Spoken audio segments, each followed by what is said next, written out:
This episode of Off the Shelf is brought to us by Busy Bee Vegan Skincare. Busy Bee is an all-natural skincare line dedicated to healthy, vegan, plant-based skincare and overall wellness. They offer a selection of handcrafted body scrubs, butters, and washes that not only make your skin glow but smell amazing. Their unique all-natural scents include gingerbread, ruby grapefruit, caramel cake, and morning latte. So why not treat your skin to something fresh and all-natural? Head on over to shopbusybeevegan.com today.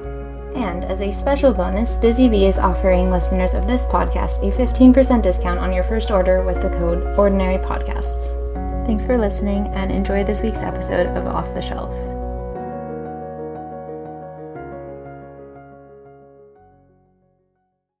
Hey everyone, and welcome back to Off the Shelf, the podcast where we take books off of our shelves and into our hearts.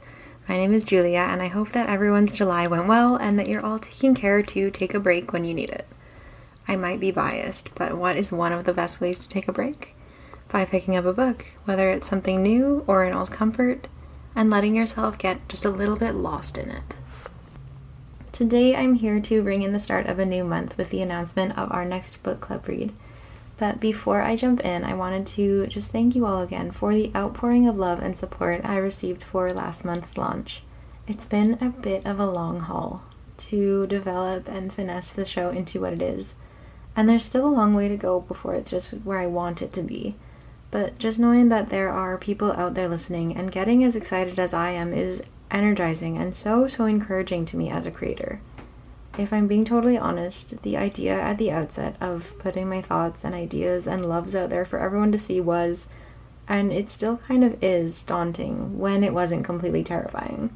So thank you so much for your attention and your interest throughout this whole new beginning. But anyway, before I get too emotional and scare you off, I will get on with the actual bookish part of today's show. For the month of August, the next book I'm inviting us all to take on is titled Kaleidoscope, and it's both written and illustrated by Brian Selznick. You may be familiar with a few of Selznick's other works, most notably his 2007 novel, The Invention of Hugo Capre, which is a visually stunning novel I still need to reread. Since then, Selznick has created quite a reputation for himself as an author who pours himself into his art and his writing, and his books are gorgeous testaments to that. Published in 2021 and created mostly during the first 3 months of the pandemic, Kaleidoscope follows Selznick's other works in that it is, at least in my opinion, an absolute triumph of the collaboration between word and illustration.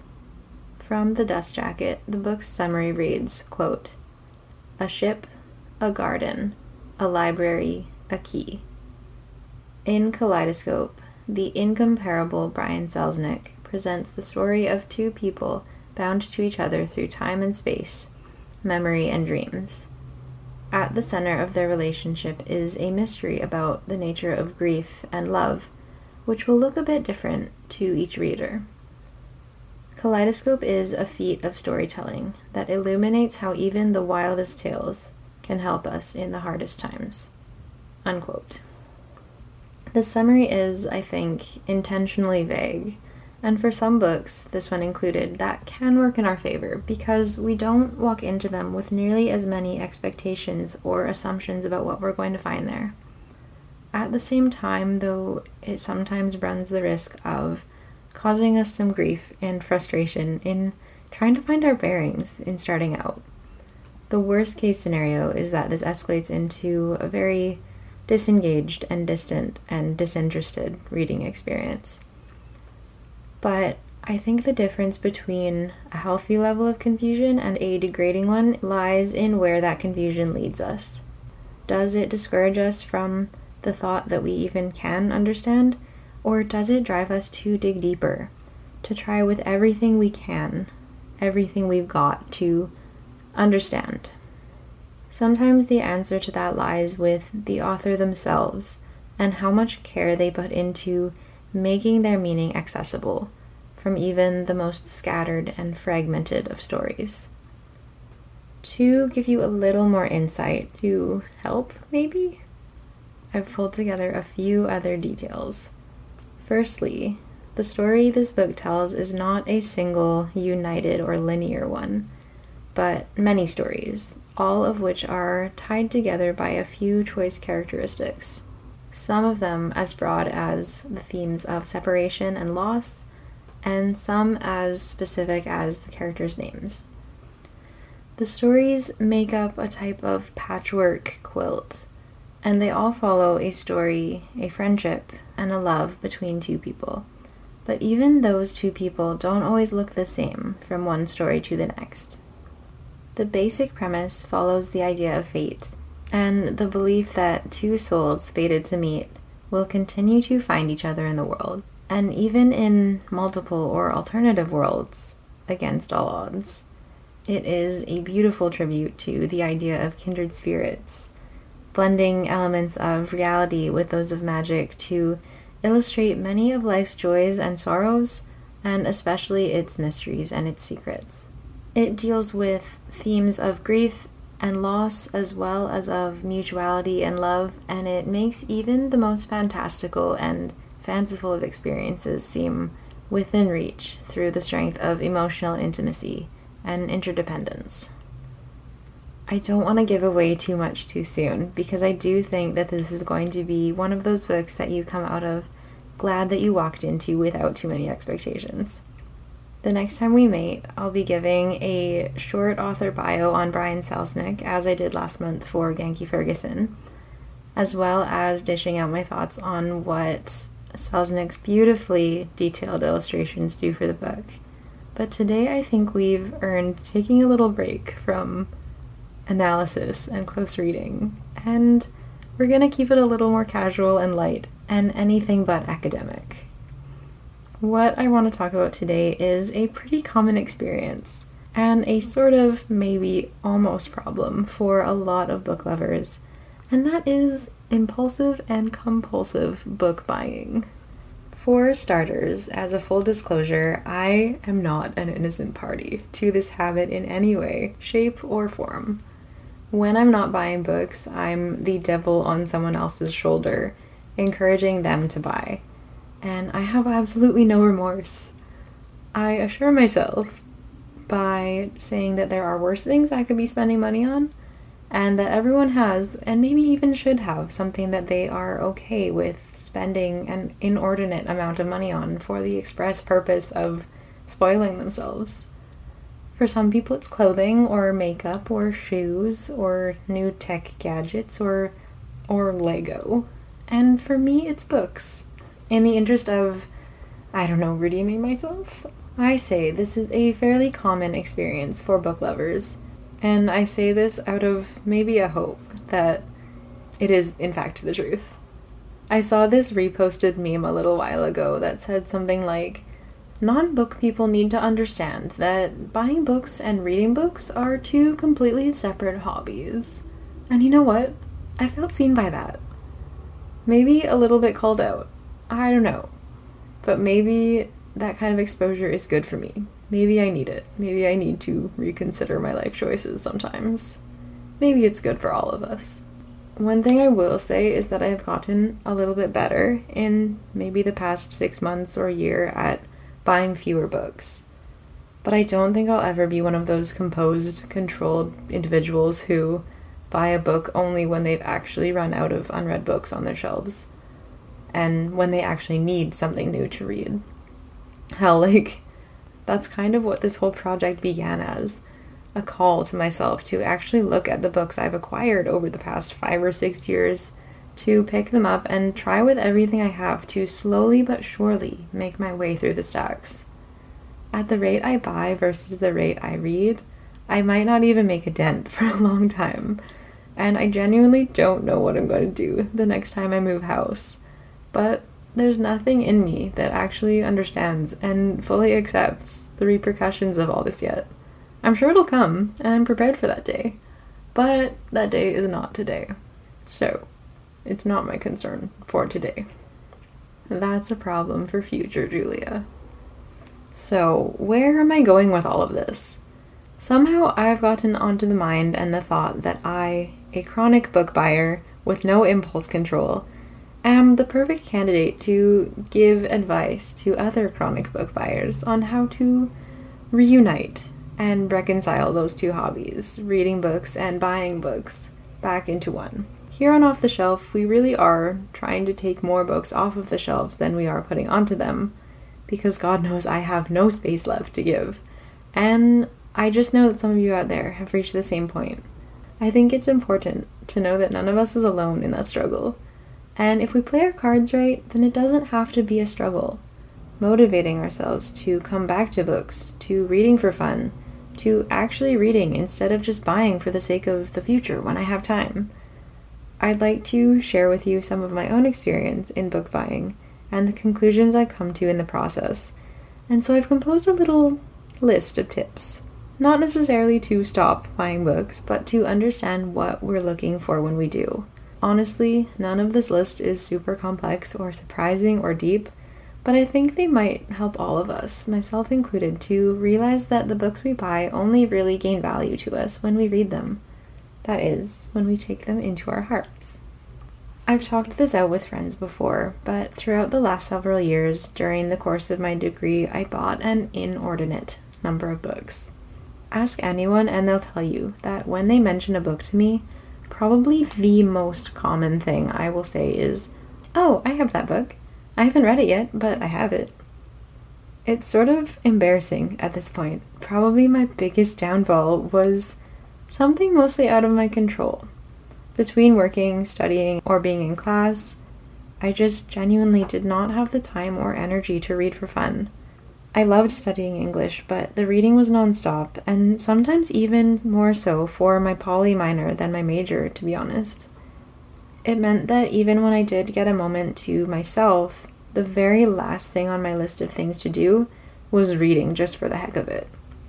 However, this didn't stop me from buying books, and the reason is no surprise. It's because I'm a bookie. I keep up with new releases and recommendations lists, I follow my favorite authors on social media, I read and watch reviews online, and I frequent bookstores enough that even picking up 1 or 2 books with each visit quickly grows a stack, or even multiple stacks. The most dangerous for me is going to a bookstore with another bookie, because we enable each other with absolutely no shame. And it's horrible. And it's great. And I won't stop. Also, because I didn't actually have time to read, I almost completely lost my appreciation for using the library. When I heard about a book I thought sounded interesting, my first thought was that if I wanted to read it, even eventually, I had to buy it, because there was no way I'd ever be able to start and finish it within a 3-week loan period, and even if I waited until I actually had the time, I might be on a wait list, or I might even forget about the title. So I think during the course of my studies, the only books I ever checked out from a library were those I specifically used to write a paper. Recently, and especially since starting working at a bookstore, I've rekindled that love and appreciation for the convenience of book borrowing.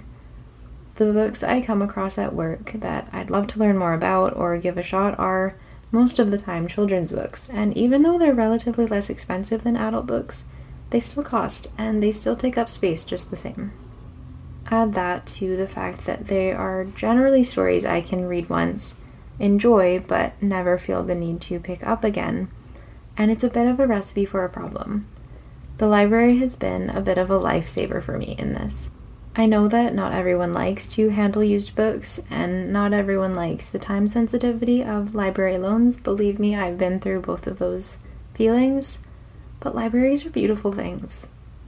Paraphrasing from an essay article from Neil Gaiman about the value of libraries, he says that libraries are one of the few places we have left that people are equally allowed to exist without paying money. If you're looking to lighten your load on the number of books you buy, borrow from a library. Donate the books you no longer want to libraries if they're looking for donations. Support libraries. They're wonderful. Something else I've found that has helped me to come back to reading is something a bit like what I'm trying to accomplish here on the show. Talking about books, discussing them with other people who also love books. It is a bit of a catch-22, this one. Because the more you talk with book people, the more likely you are to get recommendations and to want to buy more. But at the same time, the more likely you are to pick up a book, to have something to say in those discussions, and to have recommendations to fire back. the quality of your reading experience improves. The best part about making friends with other book people is that you can also do a book exchange. You borrow one from them, and they borrow one from you, and it's a win-win. Twice the content to discuss, and all without breaking the bank, or caving in the floor of your home with the weight of the number of books you collect. Speaking of the weight of the books already on our shelves, something I've found helpful for myself is to reorganize or even just go through and reacquaint myself with the books I already own when I'm trying to decide what to read next. Rereading their summaries, looking up reviews online, flipping through them, even reading chapter 1 all help me to remember why I bought the book in the first place. They remind me how many stories I haven't actually taken in yet, how many opportunities I've so far let slide because of the way I've kind of overwhelmed myself with how many books I own. As the saying goes, I might still live out the rest of my days and die sitting next to a stack of unread books, but the only chance I have to really combat that is one book at a time. It doesn't mean I have to stop buying completely, but that I remember that I don't always have to buy in order to find something that interests me at that moment. Somewhat shockingly, remembering how many books I already have and reminding myself of what they're actually about helps me to realize that buying can actually wait another day, or another week, or month, or probably even a year. Also, if I'm worried about delaying buying a book because I think it'll allow me to forget about why I wanted to buy it, then buying it and promptly leaving it on my shelf for however long it takes me to pick it up again, more likely than not, will lead me to the same place.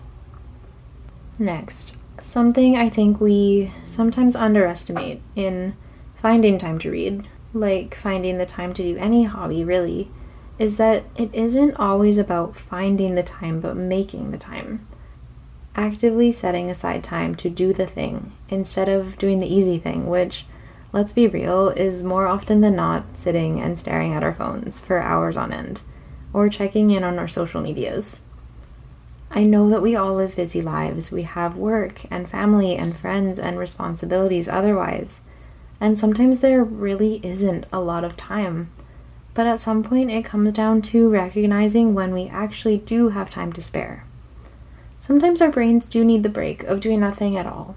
But sometimes even when the rest of our days are busy and full, we benefit too from prioritizing and making time to do the thing or the things we love doing. Connected to this, I think it's really important for us to realize that our hobbies, whatever they might be, should never be a stressful thing. We fill our lives with these things ideally because they take our minds off of the potential stresses of work and obligation. While doing my degree, I had to read a lot of books I didn't necessarily want to read. I had to force myself through them, and it meant that 1, reading became a chore, and 2, I didn't get anything out of a lot of the stories. I was so disengaged so often that I started to forget why I loved reading in the first place. Basically, if you don't feel like reading, then don't read. Do something else until you feel like picking up a book. And if you start to feel like you're never going to be feeling it, then pick up a different book. Don't be afraid or ashamed to give up on a book. There is no obligation to finish a book just because you started it, even if you've made it 100 pages or 150 pages or 200 pages in. If you feel like it's not for you, then give it a break. Read what you want to read, not what you feel like you have to because it's popular or because it's a classic or because a list somewhere online told you that you have to read these 30 books before you turn 30. Read what's interesting to you, what intrigues you, what makes you think, or what makes you laugh, or what makes you feel things you've never felt before, or what is exactly whatever it is you need at this moment for you. It doesn't matter if it isn't considered stellar quality literature. Something I say at work all the time, which I think still rings true for adults, is that it truly doesn't matter if a book is considered quality literature. What matters is that it gets kids and us into or back into reading. That's what I'm here to promote. So, I don't know if this was more of a rant or a tangent or if it was actually anything meaningful. but I hope it was at least fun to listen to me expose my bad book buying habits. If anything in my experience is useful or relatable to you, then I think it's worth sharing. It's worth being said. Let's all help ourselves out and come back to our shelves, reacquaint ourselves with what's already on them. Enjoy the process just a little bit or a lot a bit more. And even better, allow the books we have and the ones we do inevitably buy from here on out to make us laugh, to make us cry, to influence us, to change us, rather than just sitting there gathering dust. That's all I've got for today. So until next time, take care and happy reading.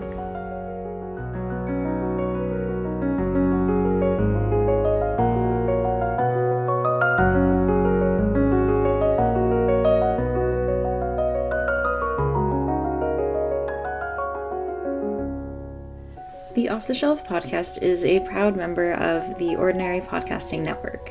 To learn more about this podcast or the network, please visit ordinarypodcast.com.